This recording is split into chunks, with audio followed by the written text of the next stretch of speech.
నమస్తే, welcome to meta news. ఇక మ్యాటర్లోకి వస్తే మాజీ మంత్రి పేర్ని నాని తీరు రోజు రోజుకి వివాదాస్పదం అవుతుంది. ఈ మధ్య ఆయన నోటికి ఏదొస్తే అది మాట్లాడుతున్నారు. తనపై నమోదైన కేసులతో అప్పుడప్పుడు కనిపించకుండా పోతున్న పేర్ని నాని కూడా తన వెంట్రుకు కూడా పీకలేరంటూ డాంబికాలు పలుకుతుంటారు. కృష్ణా జిల్లాలో ముఖ్యంగా విజయవాడ రాజకీయ వాతావరణం ఉద్రిక్తంగా మారింది. ముఖ్యంగా ఎంపీ కేశినేని శివనాథ్ అలియాస్ కేశినేని చిన్ని వర్సెస్ పేర్ని నాని చుట్టూ జరుగుతున్న పరిణామాలు పెద్ద చర్చనీయాంశంగా మారాయి. ప్రెస్ మీట్ పెట్టి మరీ టీడీపీ నేతల్ని గెలడం పేర్ని నానికి బందర్ లడ్డు తిన్నంత ఈజీగా మారిందనే విమర్శలు కూడా వస్తున్నాయి. తాజాగా పేర్ని నాని ఎంపీ చిన్ని పైన తీవ్ర వ్యాఖ్యలు చేశారు. ఆయన ప్రవర్తన విజయవాడ ప్రజలకు నష్టం కలిగించేలా ఉందని ఆరోపిస్తూ తన పదవిని వ్యక్తిగత ప్రయోజనాల కోసం ఉపయోగించుకుంటున్నారని మండిపడ్డారు. ఎంపీ అంటే ప్రజలకు సేవ చేయాల్సిన వ్యక్తి అని, కానీ కేశినేని చిన్ని మాత్రం పదవిని వేరే అర్థంలో వాడుకుంటున్నారని ఎద్దేవా చేశారు. ఆయన అనుచరుల ద్వారా అక్రమ వసూళ్లు జరుగుతున్నాయని, రేషన్ బియ్యం నుంచి నెలకు కోట్ల రూపాయల వరకు లాభాలు తీసుకుంటున్నారని ఆరోపించారు. కొత్త కంపెనీల పేరుతో భూమిని స్వాధీనం చేసుకున్నారని కూడా నాని విమర్శించారు. ప్రత్యేకంగా వర్స అనే కంపెనీ పేరుతో భూమిని తక్కువ ధరకు తీసుకున్నట్టుగా ఆయన పదే ఆరోపణలు చేశారు. ఎంపీ చిన్ని ప్రతిపక్ష నేతలను బెదిరిస్తున్నారని, మీ సంగతి చూసుకుంటాను అంటూ హెచ్చరిస్తున్నారని నాని అన్నారు. విజయవాడ ఉత్సవం ముగిసిన తర్వాత తనపై అవినాష్, విష్ణు, వెలంపల్లిపై దృష్టి పెడతానని ఆయన చెప్పడం చాలా దారుణమని అన్నారు.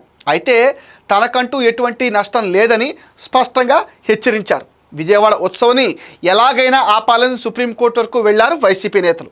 లీజు వ్యవహారం పైన ఎంపీ కేశినేని చిన్ని రాష్ట్ర ఎక్సైజ్ మంత్రి కొల్లు రవీందర్ని టార్గెట్ చేస్తూ వరుసగా ఆరోపణలు చేస్తూ ఉంటే కేశినేని చిన్నిని కూడా వారికి కౌంటర్ ఇస్తున్నారు.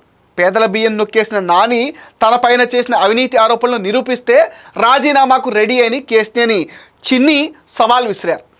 పేర్ని నాని మంచి వాగ్దాటి ఉన్న నేతగా పార్టీలో పేరు పొందారు. కాపు సామాజిక వర్గానికి చెందిన పేర్ని నాని తన తండ్రి రాజకీయ వారసత్వాన్ని కొనసాగించడానికి రాజకీయాల్లోకి వచ్చారంటారు. అంశం ఏదైనా పేర్ని నాని మాట్లాడేస్తూ ఉంటారు. సంబంధం లేని వ్యవహారంలో తలదూర్చడం ఆయనకు బాగా అలవాటు. పెట్టకథలు చెప్తూ జగన్ దగ్గర మార్కులు కొట్టేస్తూ ఉంటారు. పేర్ని నాని 2009లో కాంగ్రెస్ అభ్యర్థిగా మచిలీపట్నం నుంచి పోటీ చేసి విజయం సాధించారు. అనంతరం వైఎస్ రాజశేఖర రెడ్డి మరణానంతరం జగన్ పార్టీలో చేరారు. అప్పటి నుంచి జగన్ వెంటే ఉన్నారు. పేర్ని నాని 2014 ఎన్నికల్లో టీడీపీ అభ్యర్థి కొల్లు రవీందర్ చేతిలో వైసీపీ నుంచి పోటీ చేసి ఓటమి పాలయ్యారు. 2019 ఎన్నికల్లో తిరిగి పేర్ని నాని వైసీపీ నుంచి గెలిచారు. కొల్లు రవీందర్ను ఓడించారు. తర్వాత పేర్ని నాని జగన్ మంత్రివర్గంలో సినిమాటోగ్రఫీ మంత్రిగా పనిచేశారు.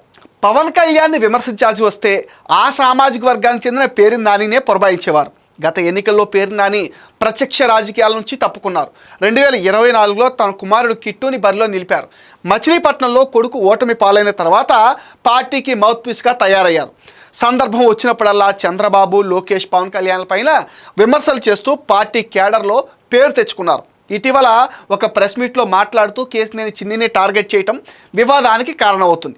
పనిలో పనిగా నారా లోకేష్ని ఉద్దేశిస్తూ కేశినేని చిన్నికి లోకేష్ మంచం మేట్, కంచం మేట్ అంటూ వ్యంగ్యంగా వ్యాఖ్యానించారు. తన పార్టీకి చెందిన ఎంపీతో నాయకుడు లోకేష్ ఈ విధంగా ఉండటం వల్ల పేర్ని నానికి వచ్చిన నొప్పేంటి? కేశినేని చిన్ని, లోకేష్ ఒకే ప్లేట్లో తినగలిగే చనువు ఉంటే మంచిదే కదా అని జనం పేర్ని నానికి కౌంటర్ ఇచ్చారు. గతంలో స్వయంగా పేర్ని నానియే తాను జగన్కి పాలేరునని గర్వంగా ఒప్పుకున్నారు. అంటే జగన్ ఏది చెప్తే అది చేయటం ఆయన నైజం. జగన్ అండ చూసుకుని పవన్ కళ్యాణ్కి ప్రెస్ మీట్లోనే చెప్పు చూపించారు. ఆయన పెళ్లిళ్ళ గురించి కూడా విమర్శించారు. జగన్ కళ్ళల్లో సంతోషం కోసం కాపుల ఆత్మగౌరవాన్ని కూడా తాకట్టు పెట్టిన చరిత్ర పేర్ని నానిది. జగన్ కోసం ఇన్ని పనులు చేసిన నాని లోకేష్ని, కేశినేని చిన్నిని విమర్శించడం విడ్డూరంగా ఉందంటున్నారు టీడీపీ నేతలు. తెలుగుదేశం పార్టీ నేతలు చంద్రబాబు పక్కన లేడంటే లోకేష్ పక్కన కూర్చుని దర్జాగా తినగలిగే అవకాశం టీడీపీ నేతలకు ఉంటుంది. కానీ రాచరికపు ఆనవాళ్లు చెరిగిపోని జగన్ దగ్గర కెళ్ళి పక్కన కాసేపు నిలబడలేని పరిస్థితి పేర్ని నానిది. వైసీపీలో ఉన్న నేతలకి జగన్ ఎంతటి విలువిస్తారో ఆ పార్టీ నుంచి బయటకు వచ్చిన వారిని అడిగితే చెబుతారు. పేర్ని నానిలాగా జగన్ మెప్పు కోసం ఎవరి మీదైనా పడిపోయే మనస్తత్వం టీడీపీలో లేదంటున్నారు. వచ్చే ఎన్నికలు కీలకమని తనకు అండగా ఉండేందుకు 2029 ఎన్నికల్లో పోటీ చేయాల్సిందేనని ఖచ్చితంగా చెప్పడంతో పేర్ని నాని కూడా అందుకు అంగీకరించినట్టుగా చెప్తున్నారు. వచ్చే ఎన్నికల్లో పేర్ని నాని విజయవాడ నుంచి కేశినేని చిన్ని పైన పోటీకి రెడీ అయినా ఆశ్చర్యం లేదంటున్నారు. విజయవాడ రాజకీయాల్లో ఈ ఆరోపణలు, ప్రత్యారోపణలు హాట్ టాపిక్గా మారాయి. ఇది మెటా న్యూస్ అప్డేట్. ఈ వీడియోని లైక్ చేయండి, షేర్ చేయండి, మెటా న్యూస్ని సపోర్ట్ చేయండి, సబ్స్క్రైబ్ చేయండి.